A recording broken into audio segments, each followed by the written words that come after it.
Hello guys and welcome back to Witches of the Moon. Once again it's Tuesday and I am your Tuesday host, Bay Moon.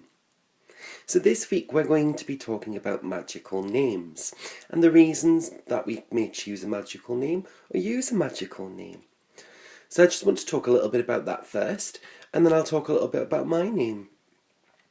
So magical names themselves and the practice of using a magical name can have different meanings and there are different thoughts on that.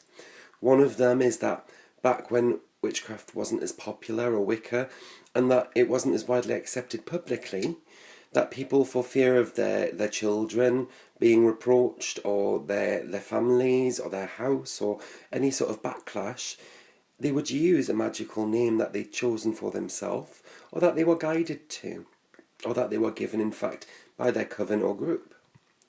Another thing is basically starting out your path in the community, or on your path, should I say, sorry.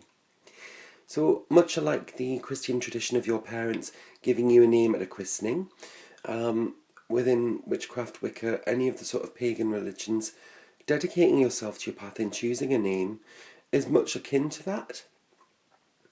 Another thing regarding names is a lot of people, as I say, in the community like to go by a name that represents them, that they feel gives them qualities that they lack or enhances the qualities that I have and lets people know basically a little bit about them by their name. So my name, Bay Moon, it's a name I use within the community because unfortunately because of my job publicly I'm not allowed to speak about my religious views. Doesn't mean I don't necessarily at work or in public. It just means that I have to be quite careful about how I do that. So because this can all be recorded and used against me, so to speak, Bay Moon it is for now. But my name, Bay Moon. I started my path and used my name a lot. I didn't really feel the need for a magical name. But there were strengths in me that I felt were lacking and different things that I wanted to draw within myself.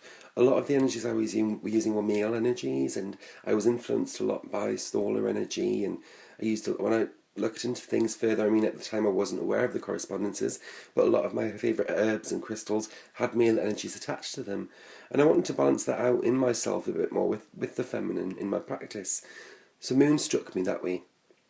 I took that part into my magical name in order to draw those energies to me and remind me of the need for balance. The bay part of my name, bay laurel, is one of my favourite plants. I find the scent intoxicating. The aesthetic look of the plant is amazing, and the energy and feel of the herb I absolutely adore. So that part for me seemed to fit as well. I mean, I wrote down a huge long list of plants, animals, trees, mythic creatures. There were even some sort of gods and goddesses and other people from myths and legends of Greeks, Celts, Romans, everyone, and I wrote them all down. And I took my time with it because it was something I wanted to get right and wanted to use for a long time. So I mean, choosing your magical name, there are ways that you can do it. Again, you can look at all of those things that you resonate with and list those.